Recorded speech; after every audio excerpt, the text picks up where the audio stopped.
Hello everyone, it worked, I think. I'm hoping at this point that it worked. So, once again, the sales pitch. My name is Tortuga Power. I am in no way actually affiliated with Slytherin. I'm just one of the people who really enjoys playing Shadow Empire.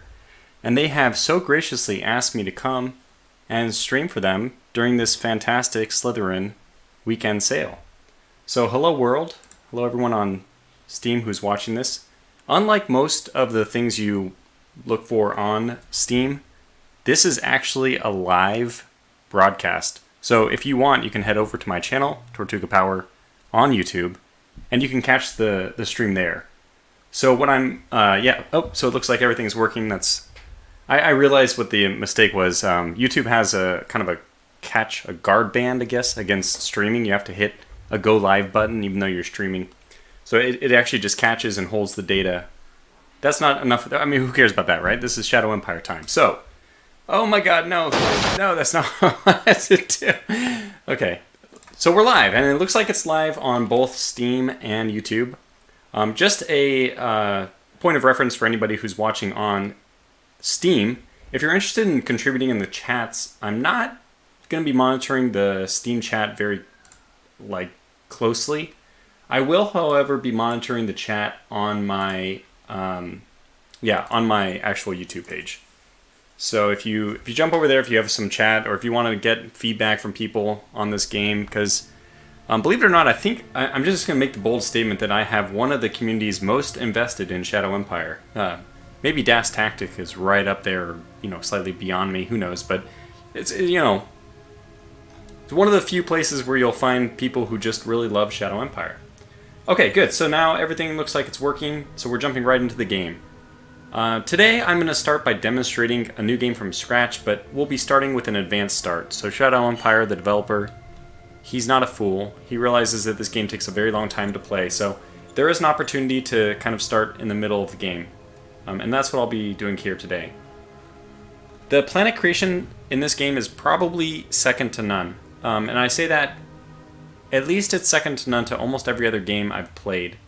Every now and then people come along with examples, and they're good examples of other games that have fantastic planet creation systems. But this one is just, it's certainly in a league of their own, I will say, with all the other best ones. It's much better than any of the other planet creation games most people have even looked at. So the first option we have when we're creating our new planet is what kind of planet do we want to be on? And we can go unclassified, and this has some interesting options all its own.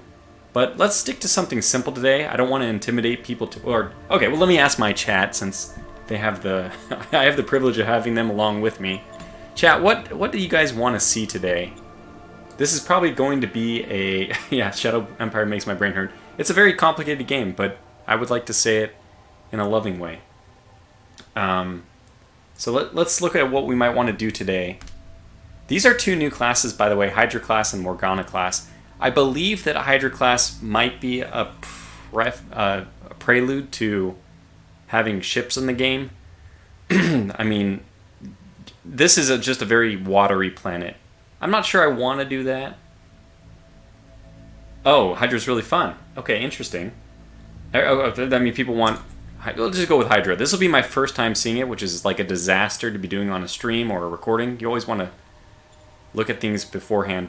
Now, I'm taking off survival stress, which I generally like. We're definitely going to leave alien life on, because that's just... I think that's one of the best parts of this game, is being overrun by the indigenous life forms.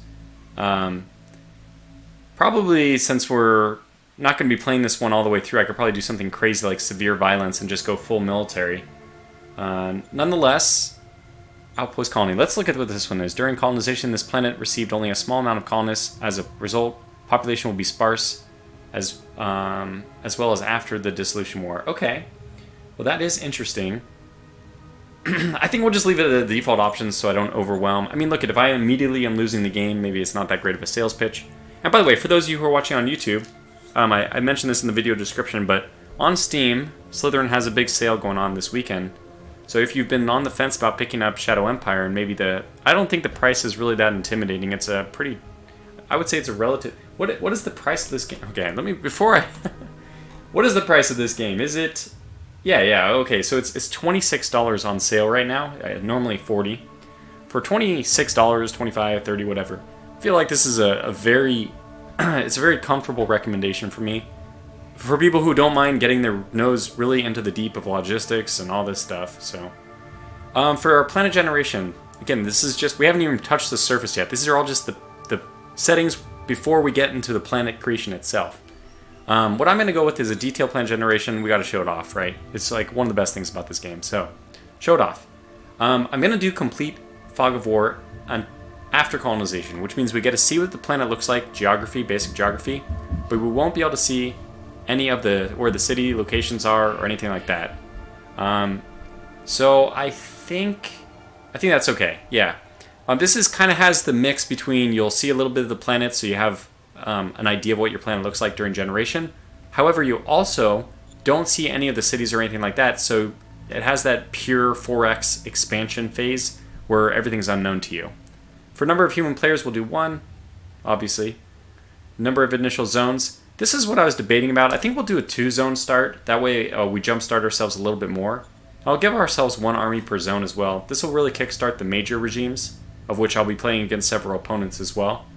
Any of the minor regimes which we encounter, which are normally your first growth expansion, those will all be a lot more of a cakewalk. I turn off the story modules typically. I haven't invested myself into the details of these. I feel like the game is already pretty complicated. So just to let you know, this game has practically infinite replayability. I feel like you could spend your whole life playing this game before you ran out of replayability options. There's other things that'll get in the way before replayability becomes an issue. That's how I would like to say that. We'll start with tech level 4. This will again give us a leg up over minor regimes. Normal development speed, definitely. Might as well start with 4 basic councils just to get things rolling. I'll do difficulty level of regular. No, actually beginner. We're going to kind of try to steamroll, so I'm not going to be very efficient. Let's just choose beginner. Why in the world, people must be asking themselves, I hope they are, why is somebody who's relatively proficient, I mean, I wouldn't consider myself an expert by any stretch of the imagination. The people who are watching my Shadow Empire series, they know this already. However, I'm relatively proficient at the game, and I'm choosing beginner. This game is very hard. I would say it doesn't hold your hand. That might be like an understatement. But it's very difficult. I mean, especially the planet type has a lot to do with it. So we've kind of I don't know what Hydra is like, if we'll have bad, if it'll be bad terrain, it'll be tough. So we'll do disable epochs because I want things to go a little quickly. Now, normally I would give the AI more time to think, but since this is a live stream, we won't. Okay, so now we roll our planet. Very first thing we're going to do is start with kind of like the star matter of it all. We want to choose a planet size, a distance from the sun, and then those factors will start to give us, along with the spin, those will give us a temperature, a median temperature. Planet age just has to deal with how many volcanoes and stuff like that, how much planet development, how old is the planet development-wise. I always like to re-roll just to give you guys a few choices, just to kind of, I mean, not choices because once we re-roll it's gone, but give you an idea of what this looks like. Now for reference, I always forget, but I think the Earth has a radius of around 4,000 kilometers, so 4 megameters, would that be? Anyway, this is spin 20, so obviously we have a 24-hour spin. Our tilt, I think, is somewhere around 20 degrees. Somebody can correct me on that. And we have an average distance from the sun of 1.000000. I mean, we defined 1 AU to be the average distance of Earth to the sun, so of course, this is like a direct scaling from the Earth's average radius. Of course, it depends on what part of the year we're in, but in general, we're 1.0 away from the sun. So this is actually a pretty nice planet. It's relatively similar to our own. Much less tilt, which means this will have some effects on the seasons. Seasons won't be as severe, I guess. Gravity is a lot lower. This will affect aircraft. I mean, just that there's so many options, right?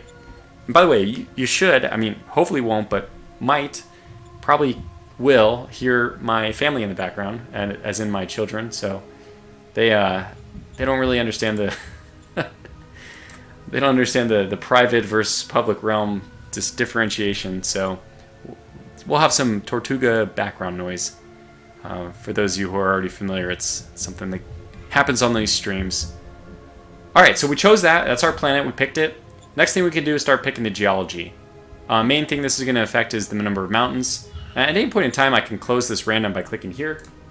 And and then we can actually see what the planet is. The numbers here is the amount of rainfall, so you can see that in the swamp areas, you're going to get a lot more, these higher numbers. Might be a little bit hard to see, but this is like 1600. 1800 over here, 1900, 21. So, you know, in the swampy areas, there's just a ton of rainfall.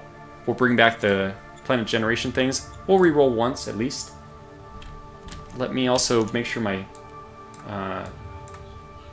chat is more visible. Haven't really been paying attention to chat, but I see Guardsman Gary there. This is like a calming presence to me. One of the most knowledgeable people on Shadow Empire that I think exist out there. Let's re-roll with another one. Let's get like maybe 5% mountains at least. I don't know. I mean, so all of this is dictated by the previous choices you've already made. What was my average temperature? I thought it was around 16 degrees, which is, I think, isn't that around almost exactly what the Earth's temperature is at? Ambient or average? Still hoping to see some mountains here, so if we re-roll, but it might be that we have like too high of winds or too low. No, too low.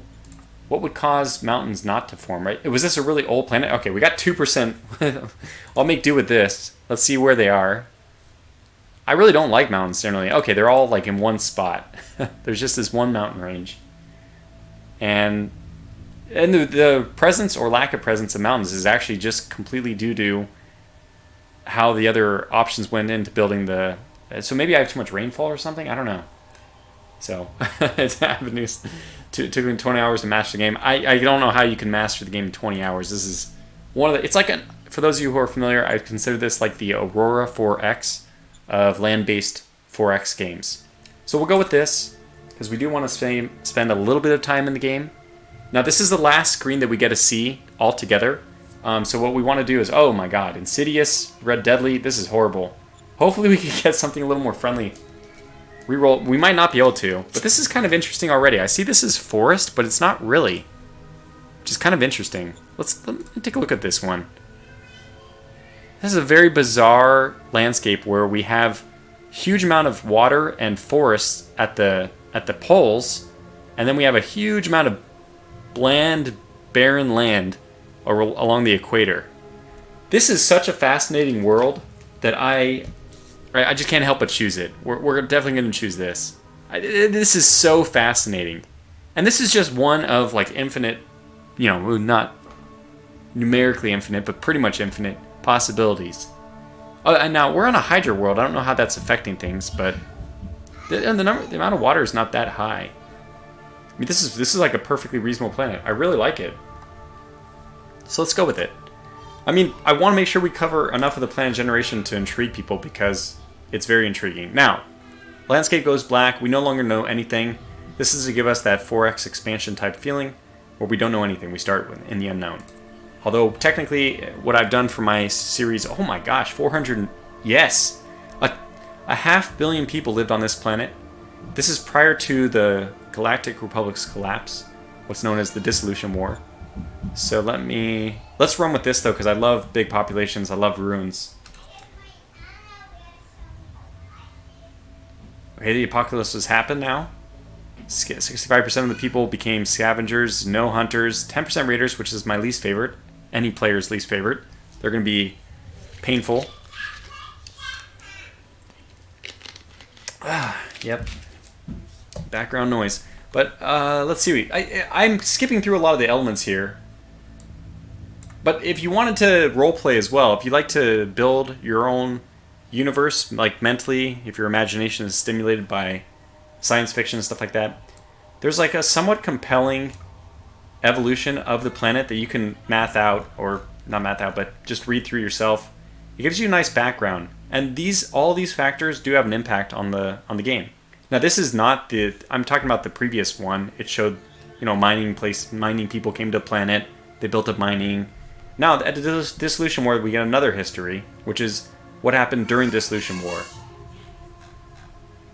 Okay, so survivors in Landing and Resonant decided to give up the fight against the odds and committed mass... What the heck? Survivors in Landing and Razanon decided to give up the fight against the odds and committed mass suicide. This game is insane. A forgotten nuclear reactor went into meltdown, radiating Mackinac. Like, this is insane. A powerful raider clan decided to set an example and killed all their enemies in Epilon. So, I mean, just they don't pull any punches here. This is supposed to be like a realistic end of a galaxy, or Galactic Republic. Not galaxy, but galactic nation or entity. Let's see.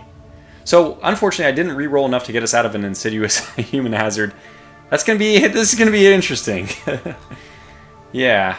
So, and the nuclear war, as Guardsman Gary pointed out in my chat, this actually means that we will find radiation on the planet. We could start inside of it. Only 3 major regimes, 18 minor regimes. Now, we, as in one of the majors, are starting with a huge leg up because we're starting with advanced technology and with 2 cities. So let's actually get into the game itself.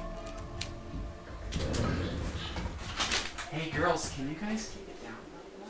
Yeah.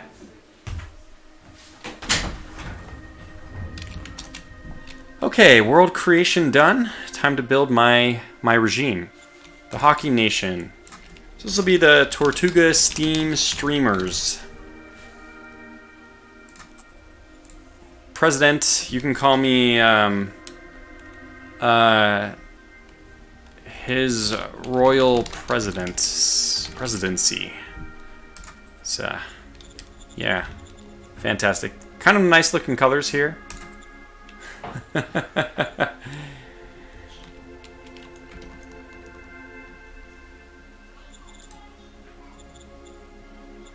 I think we'll go with a different flag though, because we have this.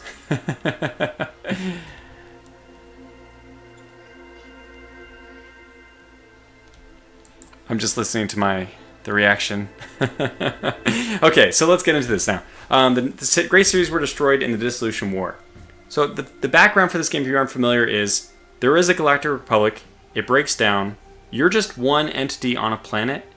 And once this has all gone totally pear-shaped, and the whole Galactic Republic, I mean, try to think of something like the Federation in Star Trek, or, you know, even bigger, because it's galaxy-wide. Something like that just collapsing. And you're just one little city on one planet who's just, you know, it's just just great. Like, you're just a pea in the sea, just a drop in the sea. You know, it's just, you're such a small part of this, and now you're suddenly, but you're very important to yourself, so you suddenly become the most important entity, or at least you try to be, on the planet. So, I mean, basically everything's falling apart, so we're building from the ground up. I'm going to go with today, let's go with government. And we'll see. I always like to go with mind, but I don't think I'm going to go with something weird here. I'm going to go with fist. I should have gone with heart. I don't know what I was doing. I should have gone with heart. And maybe maybe we'll roll full autocracy. So these are not normal choices, just to give you an idea. This is not optimal the way I'm playing it right now, but we won't have a whole lot of time before our time is up, so. Okay, so our Ascension speech. This is their first. And now, if you aren't familiar with this game, I guess what I should do is at least spend. This will probably be a couple minutes, just to kind of show the layout of everything. Okay, so on the left-hand side, this is all of the resources that we have. We have food, water, oil, which is fuel, ammo, metal, industrial points, which is kind of like I don't know, you can kind of think of it as like processed material. We have energy, radioactives, which those are, you know, if we want to build nukes, we're going to want those. These are the recruits, the number of soldiers we have, colonists. We're eventually going to, if we want to get a separate city, we would send colonists out. Rare metals, which is like, what would rare metals be? Because it's solar. I mean, they're not, well, what are they? Gallium arsenide? I don't know. Like, why? What is, I guess these could be like your electronics type materials, like silicon. Yeah, and I was trying to think for lasers. I know gallium arsenide is big for lasers, but whatever. I mean, you have your advanced metals, rare metals. Well, it's not really gold. I guess it could be if there's conductivity related. But machine parts, which is what we're going to use purely to build different buildings. And then we have high-tech parts, which are like a higher tech version of the machine parts. And I know that this is kind of overwhelming. It's because this game is just crazy. It's just got a lot of detail to it. And it looks like we're going to start with not only dirt roads, but a railroad. going between our two cities. Let me turn off just for a moment, dismiss you, sorry. So it looks like we have two cities, Hawking and Vofaris. We have, oh my gosh, what I would do to have this start in my other game, in my current YouTube series. We start apparently with 1 rare metal and 2 normal metal mines. This is an amazing start. Very, very good. We have 2 ruins that we can, 3 ruins, and we can take scavenging material out of those, which basically translates to metal, rare metal, and fuel as well. You can kind of extract these things from the ruins of the fallen apart, cities, the previous nations. So we don't start near any radiation that I see, which is very nice. Looks like down here we have another, this is a minor regime. So for those of you who have played Civilization, you can kind of think of these as like city-states. They're not going to expand. They're not going to threaten too much. At the very beginning of the game, they are your equal. If you are doing the normal, like starting from the lowest technology start. But we're starting with kind of like middle game things. We already have 2 of our cities, and we should have better technology, which I'll look at next. And those things mean that we're just the same way it happens in Civilization. If you're in Civilization and you go to war with a city-state, you're very likely to take them out, right? They're one city, you're multiple at that point, I'm sure. So, anyway, it's just... this game is so deep. So, I'm going to just start playing it. I can't explain everything. You'll have to learn from experience, but this game models everything. I guess the one last thing I should cover before we move on is assets, which is kind of like the buildings in your cities. They can be anywhere in the zone, so we need buildings, for example, outside of our city hex. We need a mining facility to extract the metal, which the green little glow means that we are extracting it. We have more metal we can extract here, rare metals which are not being extracted. It looks like in this area we have an agrodome, so we're producing some food. We have fuel. I mean, we have a really good source of everything. Water, metal, fuel. We have a food being produced over there. It looks like we have an airbase in Vofaris. And yeah, the air units were recently added to the game. They weren't in it at game launch, but they are now, and just because it wasn't quite complex enough. Okay, so my order of battle. Where is my... I have a trusty cheat guide, which tells me how to go through each turn. Let's get to it. Okay, here it is. So number 1 is do decisions. Okay, so our ascension speech. What do we want to do? I want to build us to be a fist, so we're going to be warlike. And for that, I'm going to always choose the hard and merciless, the fist option. Even though it doesn't look like my people really like that. I actually could transition very easily to heart, which you know what, I want to do. Let's go to heart. Just like that, we're going over to something else.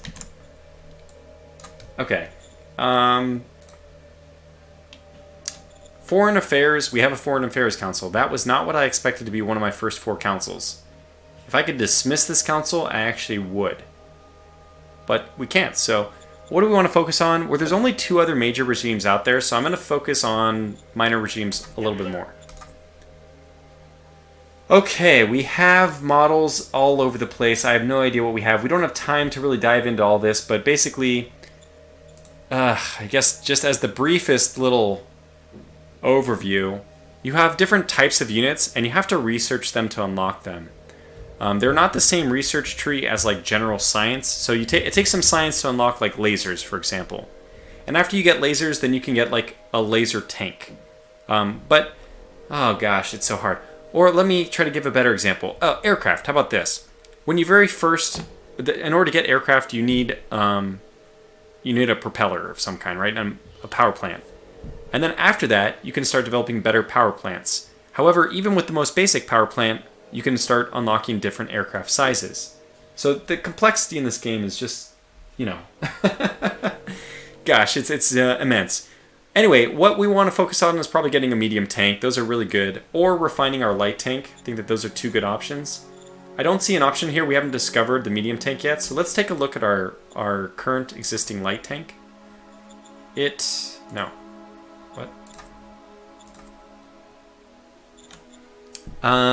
Okay, the current existing one has... Well, let's go into the design screen and see what it's like first. So, light armor. this thing has a structural design of 107, which is a really good, this is a very, very good design. Basically, we, at some point in the past, asked for a light tank design. Our engineers got together and they concocted this Crusader design. And then after it was done, in basically kind of like the initial testing, we realized that this is an extraordinary design to build upon. It's like it works better than we expected. Maybe you can kind of think of it as a value of how well the base design functioned compared to expectations, because it's something which carries forward for the rest of this series life. So it's like, you know, you build an Abrams and it has kind of like a general form to it, and then the Abrams A1, the M1A1, and the M1A2, they didn't deviate too much from the original form. They didn't move from like the Abrams to like, I don't know, I can't think of another like a strongly different design, but I mean, I guess you could say, yeah, the Leopards are at least somewhat different, right? So the Abrams never morphed into a Leopard or like a T90 or something like that. The Abrams kind of stays true to the Abrams. And if we wanted to build something else like, I don't know, like a Leopard, we would have to design a new model from scratch. Oh man, this game really puts me on my toes trying to describe these things. Anyway, the 107 means we probably don't want to mess with the Crusader. Let me actually go back to that screen to see what it has. 40mm, 25mm and light diesel engine. Okay, the production cost for this is 51 metal, 44 IP. That's a reasonable amount of resources. Movement, oil, this is 1.6 per hex. That's pretty good.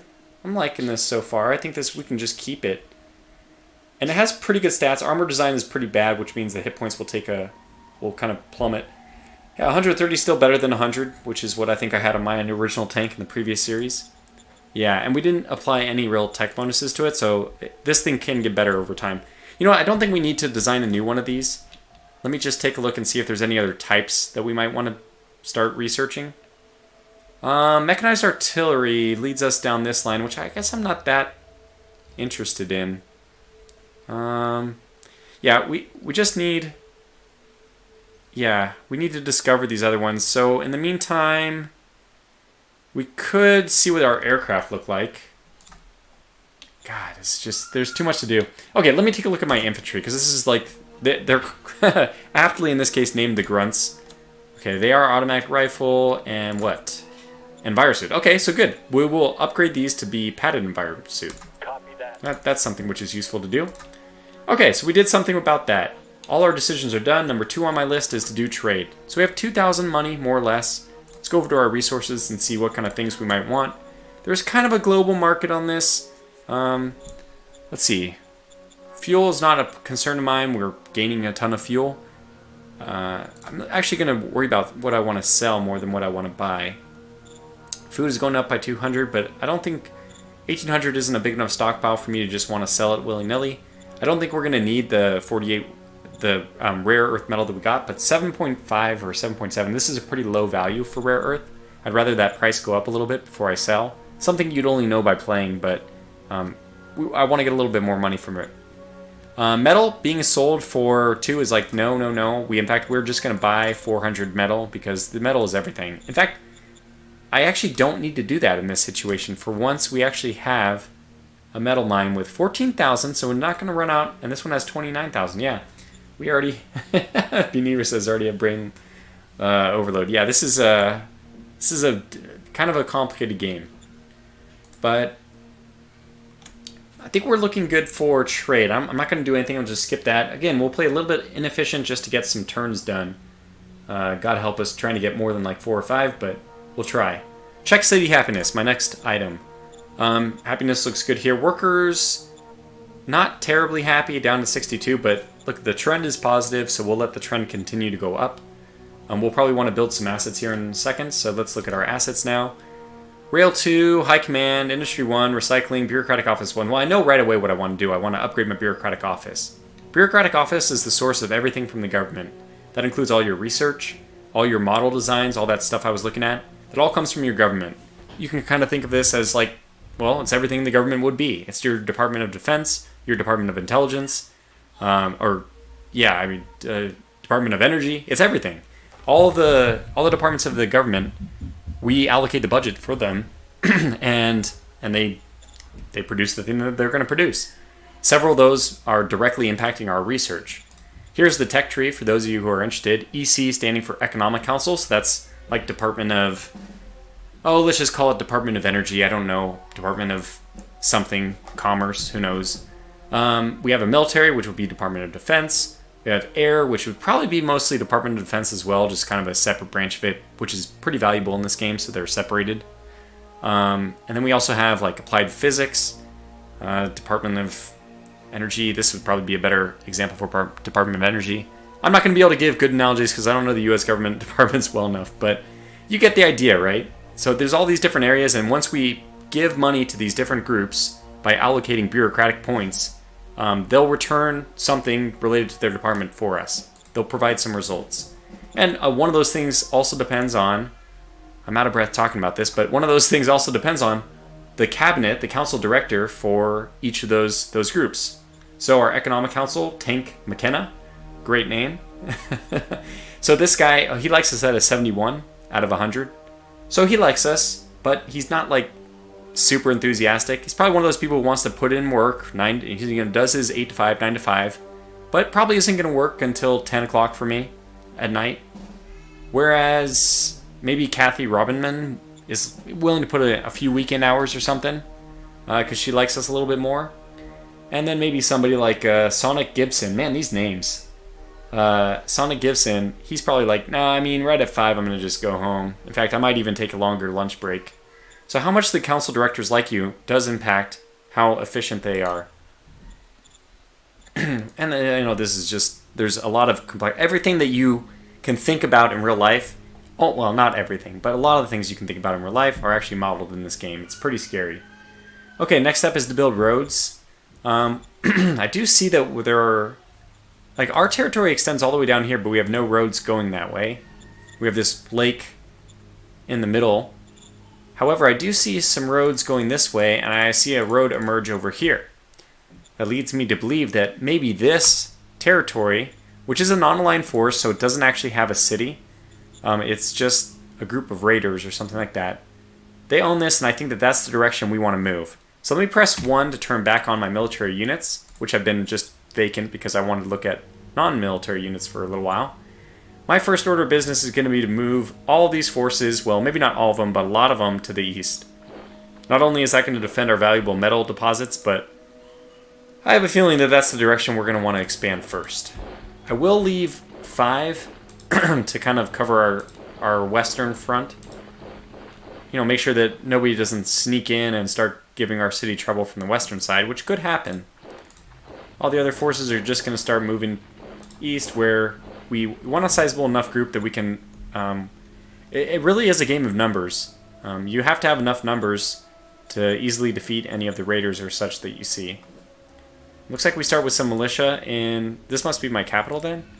No, small town. So my capital is... It is Hawking. Huh. We do have another army here, which I guess we'll use this one to kind of explore what's off to my northwest, or even my west in general. I like getting those ruins, so you can see I took another ruins here. We can put a little recycling center on those to get some resources out of it. And yeah, we're just gonna kind of spread out with this second army. Maybe spread the militia even further up to the north. Oh yeah, I love artillery though. We'll send these guys with the army. A buggy, this is fantastic. Very good scouting. So really got a Mad Max feel to it. Oh, we got flak? Wow.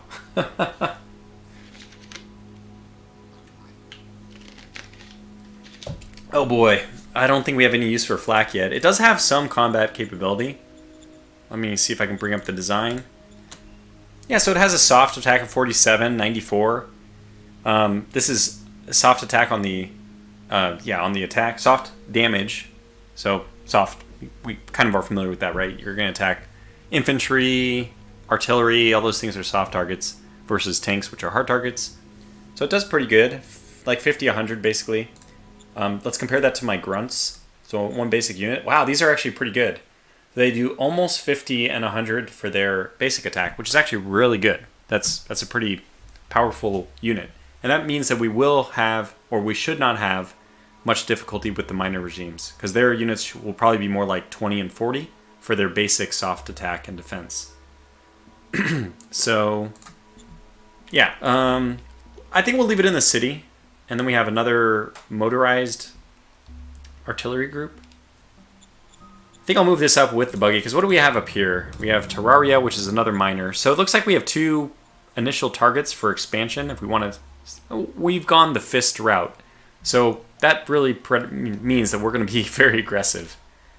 I think that, yeah, we have some units here. We start advancing our borders, and there's a special asset here. Let's take a look at what it is. A waterfall turbine, which is going to give us 200 energy. And note that it is conveniently placed on a river going into a lake. Seems like a pretty appropriate place.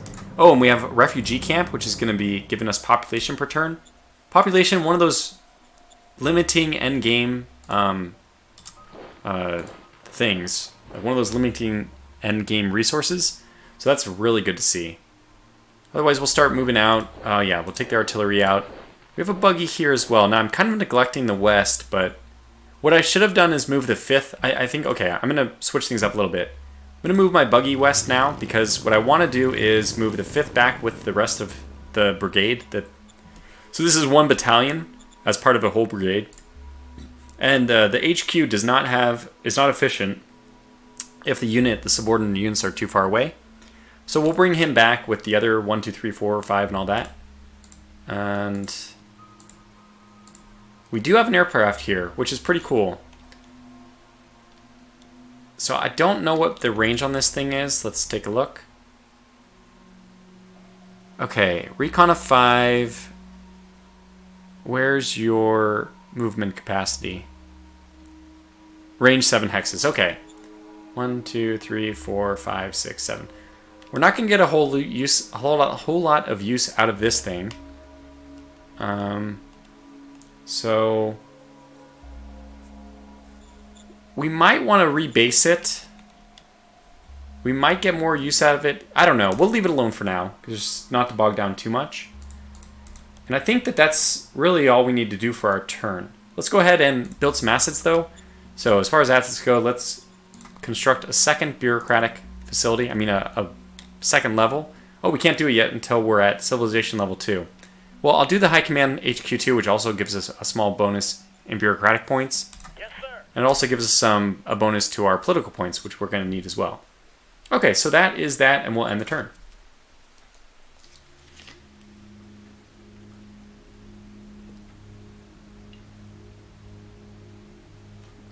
Oh man, this is game. There's too much to talk about.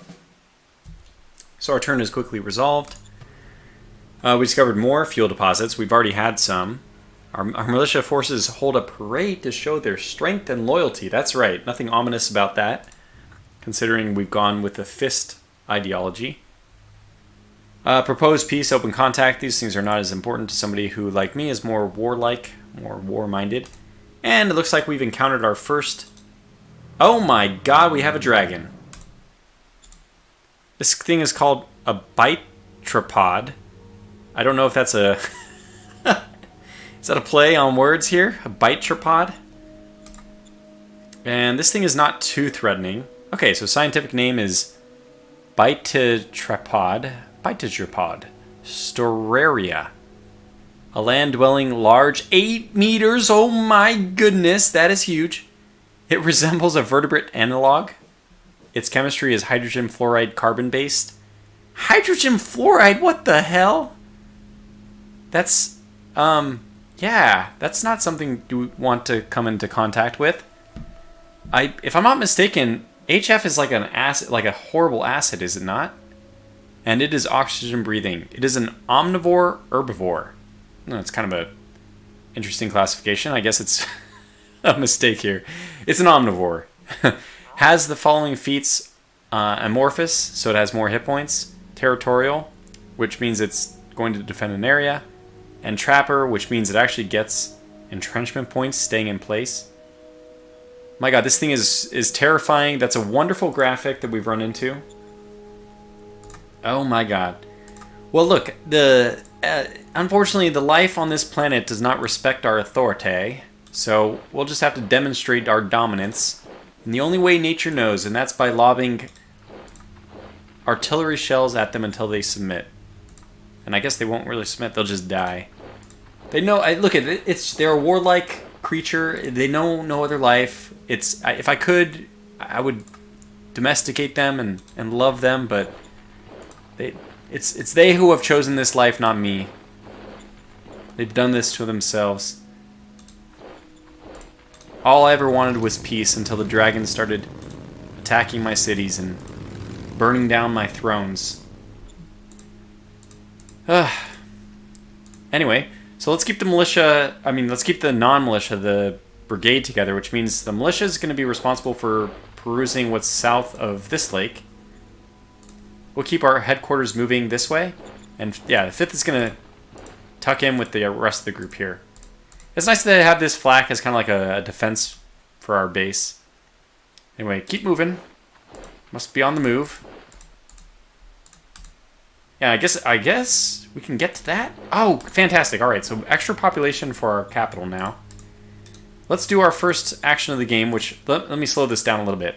I'm constantly in the move mode. Now, that's not the only move mode that you have.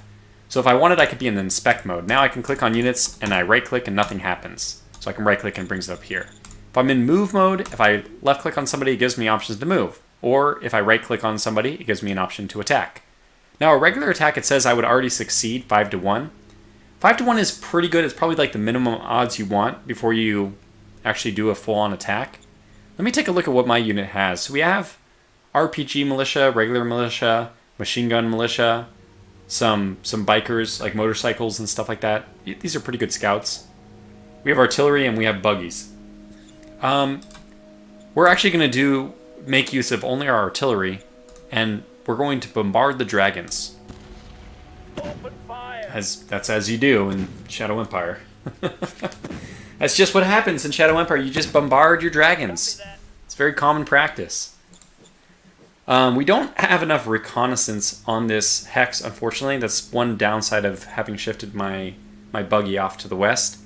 It would have been a good complement to my artillery to actually be able to see what we're doing. But that's fine. We still did one hit. We did one hit, which didn't actually kill any of these, but it disrupted them.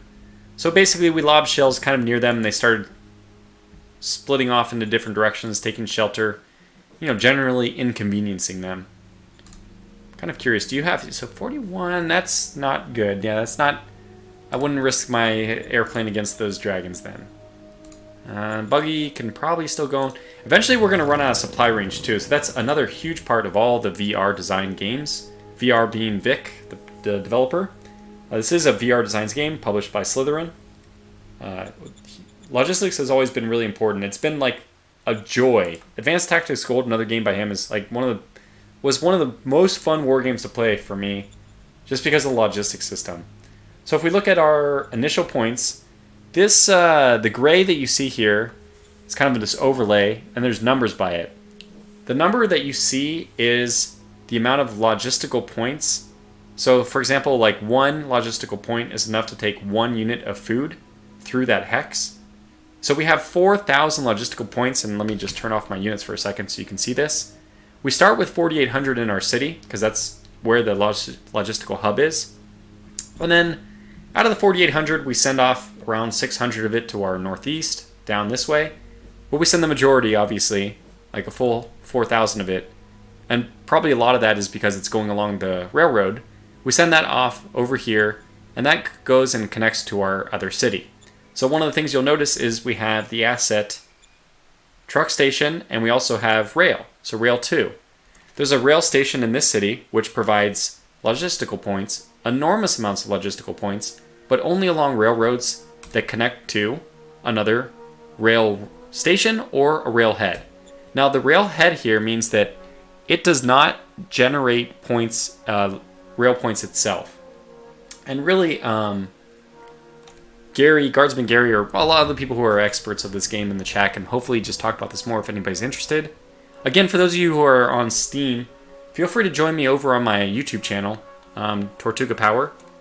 And we have a pretty active chat there with a lot of experts, and you can ask questions if you're, if you're scoping out the game for the first time and you're kind of curious about the learning curve or anything like that.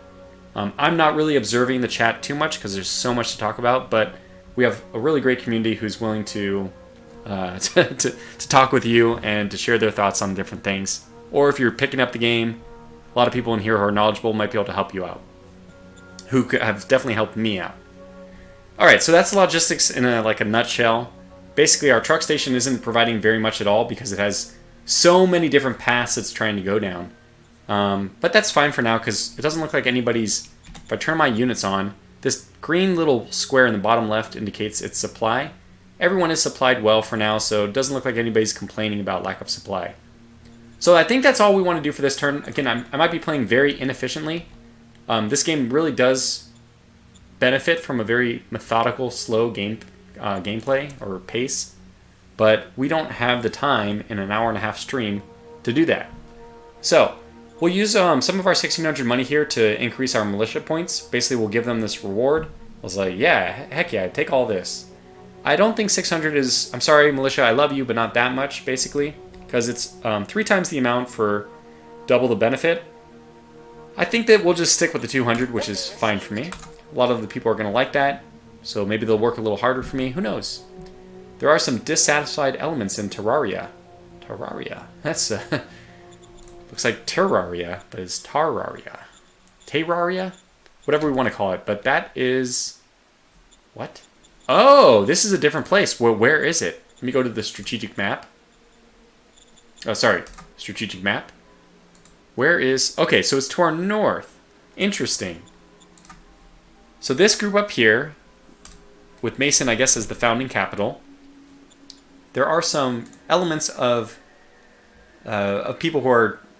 Oh, wow. They want me to invade.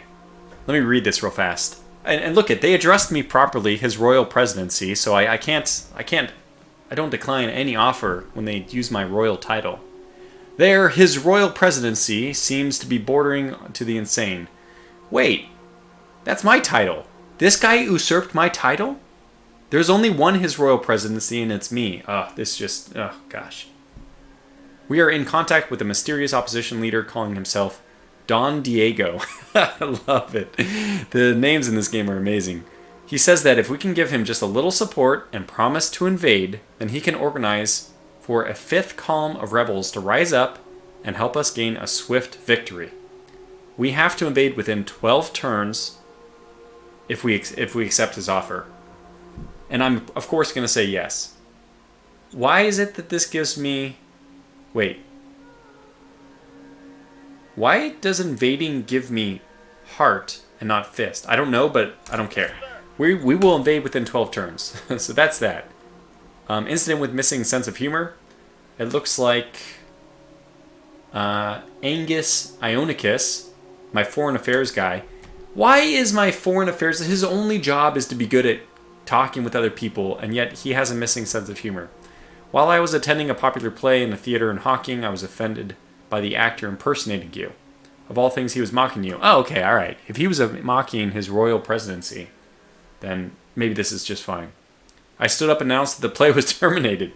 Maybe I shouldn't have done that. The populace of Hawking is angry and there might be some minor unrest for it. How do I respond? I support entirely the canceling of the play. In fact, that actor needs to be terminated. We'll say terminated and people will think that I mean from his position. We mean his life. Support leader's action. Plus 12 to unrest. But Ionicus, his relations with me increase. Honestly, really not worth it in this case. So I'm going to denounce the actions of this leader while also killing the actor, of course. That cannot stand. So that guy's dead. But I want the heart, and the foreign affairs guys I just don't really care about. So yeah, we'll take this one, which is a medium option. So decisions are done. We can go back to trade in my normal flowchart. Don't think we really have... Okay, so metal is increasing by a little bit. One of the things I'd like to do is actually... What's our population situation here? Do we have enough population? We do have a lot of workers already, but look at this dragon. He held his ground. Oh, that was this turn. I can't wait for the next turn. He might attack us. That'll be fun to see. Okay, but going back to the assets. So, do we have enough population here, I think, to support the next level of metal? The fact that we're gaining metal right now is still good, but I'd like to upgrade this. It'll take 50 energy and 1,400 workers. Yeah, I think we should upgrade this. The upgrade itself will cost 125 metal, 125 industrial points, and 1 machine part for 2 turns. So 250 metal, 250 IP, and then 2 machine parts, which we have 0 of. So we will accept this, with the caveat being that we're going to have to buy, unfortunately, some machine parts ourselves. So let's go to construct, mining, and start the upgrade. Yes, sir. Then we'll go over to trade. We might want to sell something if we can here. Fuel for 0.5 is pretty bad, but we're gaining a ton of it.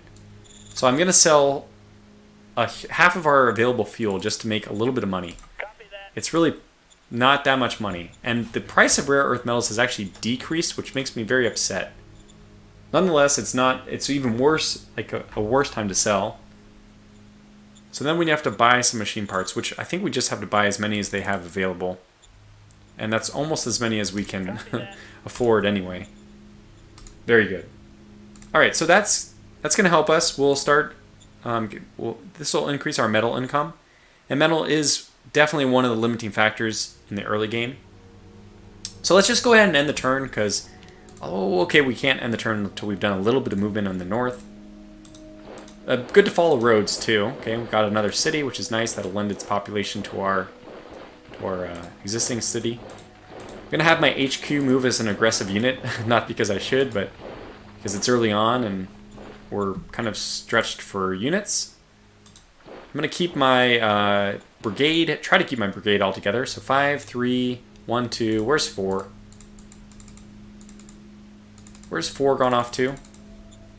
Oh, 4 is down here. Okay, they're very spread out, but that's okay. Maybe. I don't know, maybe it's not. Another militia joined us here, so let's get this unit to move north. Because again, we have to stage our invasion very soon. Well, not very, very soon, but you know. Oh my gosh. It's open season, apparently, on the borders.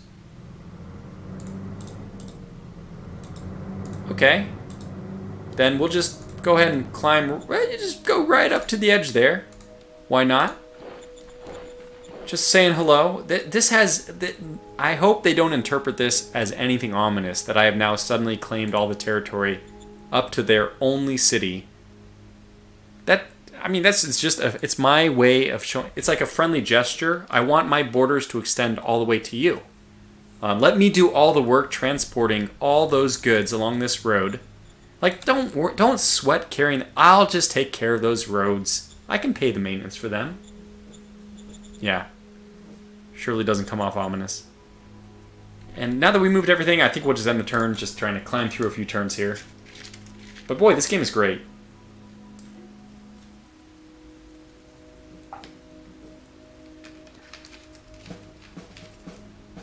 Okay. 2 more decisions. We've discovered a new tech helicopter engine. That's pretty cool. Our Grunts 2 has finished, so we could upgrade those. Now, this is one of the cool things. Do you guys remember goody huts from the original Civilization? And Civilization 2 and 3, and I think it was in 4. And was it in 5? Has it been all the Civilizations? I don't know.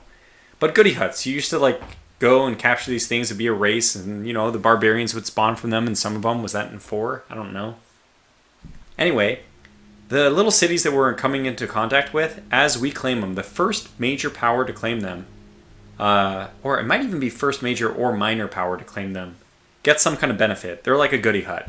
So we found in one of those cities, I don't know which one this is, Pure Gamma, or Pure Gamma, we found 400 Galactic Republic grade infantry parts, basically. Like the leftover, maybe it was like an empty barracks, and people had left their equipment there, and it was like, you know, looked run down, but actually when you explored, the equipment was all functional. So because Galactic Republic stuff is like ultra high tech, we have now formed a group of 400 using that equipment, and that's going to be a very good unit. Okay, we get some more cards. I haven't gone into the cards yet, but yeah, you do play cards. Okay, that's fine. Somebody has supply problems. That's good to kind of showcase here, and I can see already this guy has a red, so it's him. We promised to declare war on somebody. Yeah, we will. We'll get there. We'll get there. Okay, so moving forward. Where did the dragon go? Oh my gosh, we missed it. History. Where did you go? Where did you go? Oh man, he just left. You know, he took one look at this artillery nonsense and he's like, no, I'm out of here. Peace. That's it. Oh well. We'll find him eventually. We just really want to be friends. Here's another minor regime. So 2's going to head south with these guys, but do we have any other artillery? Or militia, I should say. Like this militia, I actually want him to head up this way so we can keep expanding our territory. 5 is going to continue its lonely trek back to the east. And the buggy. This is where logistics comes in. So you notice that this buggy has run off in an area where we don't have roads. It turns out that if he wants resupply, nobody can come and get him. Nobody can drop off supplies that far. So looking at the used, you can see that we attempted to send a truck to the road here, and then off-road here. At this point, the trucks that were carrying, let's say, fuel and food, started to consume the fuel and food that they wanted to deliver themselves in order to keep going. And actually, black is the worst case scenario, which means that the trucks and the trucks that were supplying the stuff end up using basically everything to try to do it themselves. So this unit essentially got like no reinforcement last turn. Now there's several ways to solve this. We could make a new branch in the road here, but that does mean we have to split logistics off down the path. Another thing we could do is if we decide, I mean, I just talked about not having reinforcements. Maybe we just decide that was good. That was a good attempt to like explore some territory down here, and we just come back, which is what I'm going to do in this case. But you know, you do have to pay attention to logistics. You can't just move off-road as far as you'd like. Okay, and here's our Galactic Republic infantry. These are very good. Remember, we had about 50 and 100 here for our normal grunts, and this is 150 and 300. I don't remember what the hit points was, probably somewhere around 100, and these are 200. Honestly, these aren't even the best of the best as far as Galactic Republic troops, but they're very good, and they use laser rifles, combat armor, so yeah, they're very good. Just compare that to the grunts, 75, 50, 100, so you know they're just much better than the units that we're using. So let's get a few units over here to see what we have. We still cannot see what we have. Unfortunate. Another potentially hostile unit. I mean, it's what is this? Oh gosh. But I see something I might want. Hot baths, which gives us population happiness, which is always something you want. 4 probably needs to come back this way, so that not only for supply but to link up, and then yeah, with 4 here we'll have 3 normal and 1 Galactic Republic infantry ready to introduce ourselves, let's say. That in air quotes, of course. Yes, to introduce ourselves to whatever this is. I would feel comfortable doing that with 4 units. Definitely some strength in numbers. Yeah, and I'm really sad that this dragon chose to leave us after all we've been through. But it turns out we have a second chance. So let's... Hello again, my friend. Unfortunately, he went far enough away that we lack the ability... Okay, this militia... No, because it's artillery, I'm going to send it down the road this way. 3... this way, I guess. 4 down here. And the HQ can move up as well. 1 can move up. So, again, we'll just do the same thing. So the attack odds are much worse this time. I don't know why. Maybe because we have better intelligence, and we know it won't go as well as we think, or once thought. Okay, 2 hits already right off the bat. Copy that. And we actually lowered their readiness pretty significantly. Now, we think that there's only 2 units in this. Oh, now we think that there's 6 units. Okay, that explains why the odds went down so much, because we originally predicted that there was only 200. And you can see how woefully inadequate the reconnaissance was for us to guess that. the value has now been updated from 200 to 600, which is, you know, like a 3 times difference. Oh, to say that we are a little bit off would be an understatement. But that's fine. We're slowly correcting that. At least we're getting it fixed. This unit's a little far out. I'm going to push him back a little bit. I think 2 has to come south as well. Maybe reinforce 1. And then, yeah, we're going to continue to push up here because we have an invasion promise to keep. Now, first of all, I actually want to move this unit over to make sure we establish the borders. White Bond. Okay, yeah, this is a new area. White Bond exists here. And this is Tofarar, which is a minor group as well. Okay, that's actually a minor group. We don't know what they are yet. They're probably raiders. So I imagine that these are not dragons. They're probably people who are like Mad Max type folk who have basically taken to the open road with their buggies and want to go kill and loot and steal what they need. Otherwise, I think we're pretty much done for this turn. I don't even know what's going on as far as decision. I haven't done this. My flowchart is completely out the window. So we can develop something new. Let's try artillery. Before I develop the new one, let's see what it... I mean, before I do anything, what does my current artillery look like? I want to know essentially what's the structural design. 110! Wow, holy cow, that is... Wow, that's really good. Really, really, really, really good. Okay, let's take a look at the quality. 105. Okay, so this can definitely be improved upon. We are going to upgrade this. So let's build upon the existing one. Instead of a 105mm gun, Tortuga's philosophy, bigger is just better. Let's equip it with a 240mm gun. Copy that. We'll also give it padded environmental suits because essentially the cost of upgrading the armor the troops are going to be wearing while they're, you know, even though artillery is not going to be in the front lines very often, hopefully never, but the relative cost was so small that it didn't matter. Now, as far as these go, we don't want either mind or enforcement. It's kind of funny. So, enforcement might be the better option for us here. Okay, so enforcement, this, like, the way the ideology stuff works is if the arrow is pointing from one to the other, the from dominates the to. So what I think that's best illustrated in meritocracy, democracy, and autocracy. So if you have a lot of autocracy, that dominates meritocracy. So if you have a lot of people who are skilled, or if you have this idea that we want to push, people earn their positions, but you also have somebody who's just like pushing their thumb down and, you know, taking over. The taken over person will dominate the ideology. This is just, I mean, this is the way the game's implemented. I think it makes sense, but you can disagree. Meritocracy dominates over democracy. This makes sense to me too. I mean, if you have the democratic type people, and then somebody is like way better, maybe that they kind of, you give them a voice to speak, so they can maybe influence people more. And then democracy, if you have a sentiments of democracy and then you have an authoritarian person, I mean, this is what happens, why you have revolutions, is democracy generally overthrows an authoritarian thing. So, that's my own perspective on it, but essentially these three, this like trifecta thing, they all compete.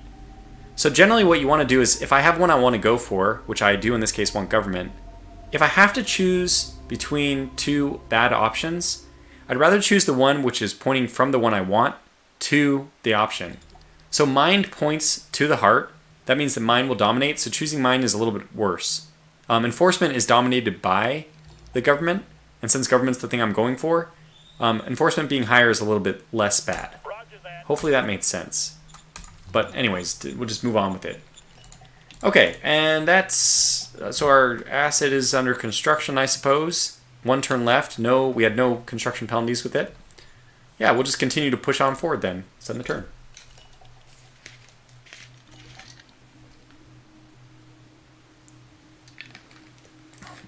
Like Arrow asks, how exactly does one make a 25mm howitzer? It's a mortar, I guess, like a almost like somebody throwing a artillery piece up in the air. 4 decisions waiting for us. We discovered more metal deposits. Oh my god, when it rains, it pours. We did discover motorbike infantry. That's interesting. So we can do that for our next design tech. Okay, incident with an over-ambitious order. So my foreign affairs guy here is a real incompetent, I guess, putting it politely. But there's an opportunity for us to get some fists out of this, which means we further decrease our relations with the Onychus. But look at, he has it coming, man. This guy is incompetent. He actually has capability too, but let's just choose still the moderate option. Yeah, we'll hire your candidate, sure. Zone upgrade. Okay. Copy that. White Bond demands an oath of peace. Oh, interesting. Where is White Bond? And White Bond's over here. It might be useful if we do this first. Just push along their border. And then okay, now we'll take peace. So yes, we'll do it. It gives us heart, which is good. And what you're going to find now is this border has become brown. This indicates basically that we have a treaty with these people, and this border is now static. If I move up units before when there's a white border, the border fluctuates because we have no real agreement. So basically, military just claims whatever they want. You can think of it like the Wild West. It's like the colonization days of the Americas, where nations just put people there and therefore they claimed it. That's happening in this case. We just move units wherever we want, and if our military's there, it means we own it. That's not the case as soon as we have an official agreement with somebody, which is indicated by this brown. So now our border will no longer shift. Now there's a lot of people over here. I don't know what's going on. Might end up needing some more folks over there, but for now, let's move our artillery closer to the front, because eventually we are going to want to invade. So moving militia north. Yeah, I might actually want to shift everything to the north, including this whole group, but who then will keep the western border for me? Hey, at least the logistics for this buggy are a little bit better now. Just going to keep pushing him back. At this point, we don't need to see, reconnaissance-wise, a lot. We'll know if somebody's invading because our borders will start getting pushed back. Oh, good, the dragon stuck around. Okay, good. I don't even know. What was the history? Movement there. And Mr. Dragon just sat. He's just pondering life. This new life he's found where people lob high explosive shells at him. Feels bad. Oh, man, we're going to have a lot of artillery. Let's get units up here. I do want you to go this way, so yeah, I will. And then you move here. Start surrounding him, and then we'll begin the bombardment with 3 units this time. And one of them is going to actually have a full round of bombardment. So this could be pretty bad. Fire. Oh, wow, we killed one of them. Oh, we killed another one. Oh, wow, this was brutal. So the bitetrapods, just leave it like that. The bitetrapods are, yeah, they are an endangered species. I think we can put it that way. Things are not going well for them. Which is very unfortunate. I mean, I wish we could tame them. I wish we could just put them in a zoo, but the military just doesn't work that way. You know, conquer first. You can worry about all those finer details. Look at it. I've seen Jurassic Park. All we need is a little bit of genetic material, and then we can just simply clone them later. I know how it works. This is a little bit dangerous. We don't have much reconnaissance over this, and ruins, a unit can hide in the ruins. The troubling thing is that our zone of control has extended here and here, but it has not extended here, which means there's only 2 options.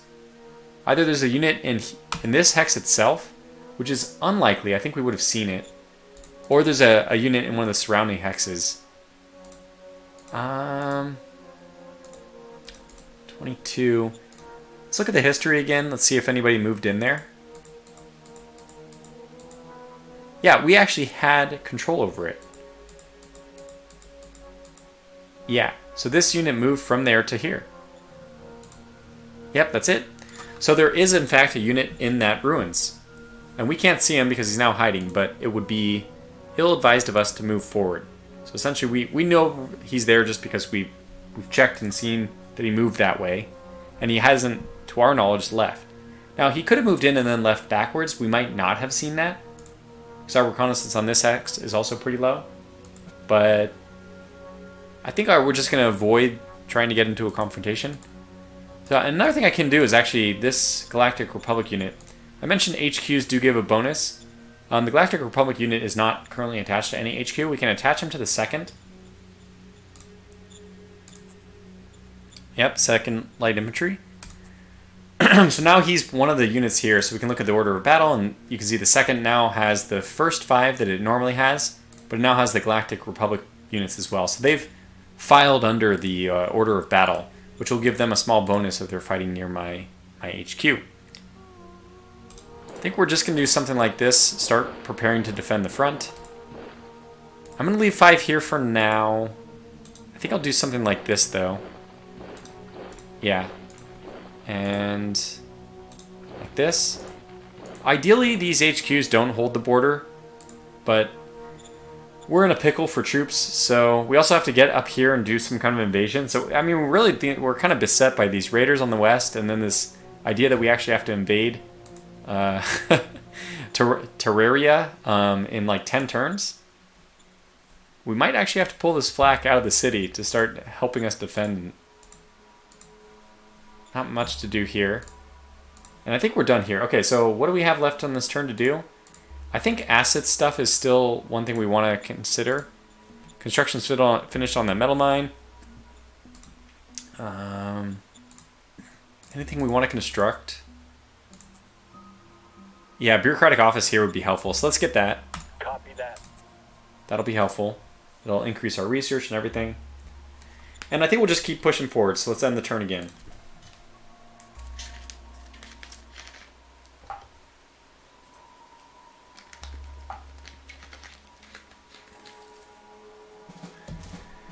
Okay, so no attacks against us. That turn went by really quick. I just took a sip and it's already done. Okay, our new upgraded artillery's done. If we can, I think I'd like to get one of those units, actually. This will be pretty useful, as we've already seen against this poor dragon. And this poor dragon, speaking of, didn't move. Just sat there. It might be because it doesn't want to cross the river. It might need more action points to cross the river. It might just be because it's sad. It's just really upset to live in a world where it's attacked without attacking first. Just this reckless aggression. Maybe it's given up the will to live. Well, whatever the case is, our military is not going to stick around and find out what. We're just going to move on in. So it looks like one of them retreated and one of them was destroyed.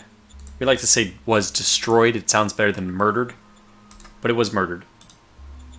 Alright, so 11 to 1 odds even with only attacking with one troop, which means that 64 to 1. Yeah, so this is unfortunately going to be the last of this bite your pod unit. He surrendered! He's going to the zoo! Yes! Alright, so we have this unit which surrendered. Now, in game turns, that doesn't mean anything. It just means that it disappears. It's the same thing as a death. It just means that they surrendered, so you didn't actually have to inflict a killing blow on them. It's a good thing because it basically means they gave up without needing to have a killing blow, which ended the combat quicker than otherwise. So that's the benefit to you, gameplay-wise. But from a role-playing standpoint, I'd like to think that they have figured out some way of communicating with us and told us that they surrender, so that we can put them into our zoo. I mean, zoo is such a nice way of saying prison, isn't it? That's what I think. Okay. We don't really need to move forward here, though. Our mission is to move south. And honestly, this is not even a high priority at this point. Oh, it looks like the private economy has decided... There is a whole private economy. There's too much to cover. I only have about 5 minutes left in this stream. And but there's a whole private economy aspect to this game. I've only been talking about assets in the public economy. There's still like this idea that I should be going to my governor, calling him up, calling Buzz Osiris. These names are amazing. Go to my zone orders and say, hey, you know what? You have a public budget of 1 credit a month. 5 for worker salaries is fine. Recruit bonus, we can actually take that down a little bit. Max recruits a turn, 500 is fine. We'll allow emergency food because we do have a lot of food, and just in case they start starving, I'd rather have the population take from my food than have them just start dying. Yes, sir. So we'll confirm that. We can do the same thing up here with Vofaris. It's such an interesting name. Call our governor here. Zone orders. So it looks like this guy still likes us a little bit. That's good. Same kind of thing. Give him a public budget. What does public budget mean? That's the good question, right? What the heck does that mean? Well, what it means is we're contributing to the private economy.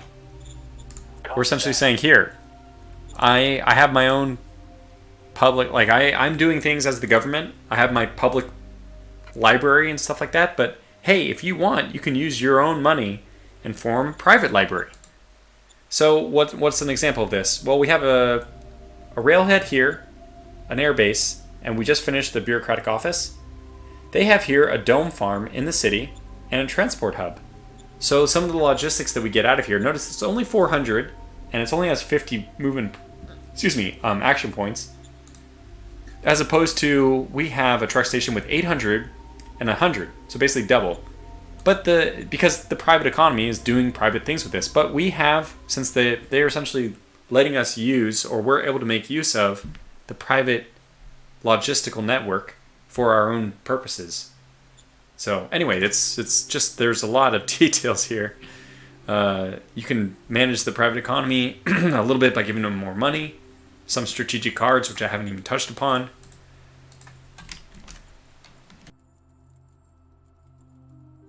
Oh man, just gotta clear my throat. I'm dying here. It's too much to talk about. So Shadow Empire is an amazing game. That's the point here. This is like an amazing game with so much detail. So like, it's, yeah. I mean, it's everything that you can think about in real life is, so much of it is in this game. Like you have this whole bureaucratic struggle, and giving one department too much money leads to inefficiencies, and it's all there, man. It's insane how, it's a project done by one person. I don't know if I've mentioned that, but this is done by one person. Now, this is a little curious. We lost this territory. I'm going to move in here to get ambushed. Oh, we didn't get ambushed. Strange. So where did this unit come from? But they really pushed far into my territory, which is frankly upsetting. The unit did move out of the ruins and did push a little bit forward. I think it's not a wise idea for us to attack blindly here. But they are definitely collapsing my border. Okay, so we have a little bit of emergency maneuvers need to be undertaken here. Okay, and you got to come out. We need you to start. We need stop gaps. Although what I could do is aggressively move to cut this unit off, which is what I'm going to do. Let's hope that line holds. But now this unit is now cut off from supply, and actually incidentally, I didn't even mean to do this, but we cut off the other unit as well. So if you're too aggressive, you can be cut off. That hopefully will make these guys reconsider and try to move back. As a minor regime, I think that they just get supply the moment they're connected to their zone, but they're disconnected from their zone here, so I think that they will suffer from supply loss. And yeah, I think our aircraft does belong up here. So we're going to move them up there where we might be able to engage in a few missions along the western front. The buggy over here still needs to... I still want some scouting for my artillery pieces, so we'll move it down.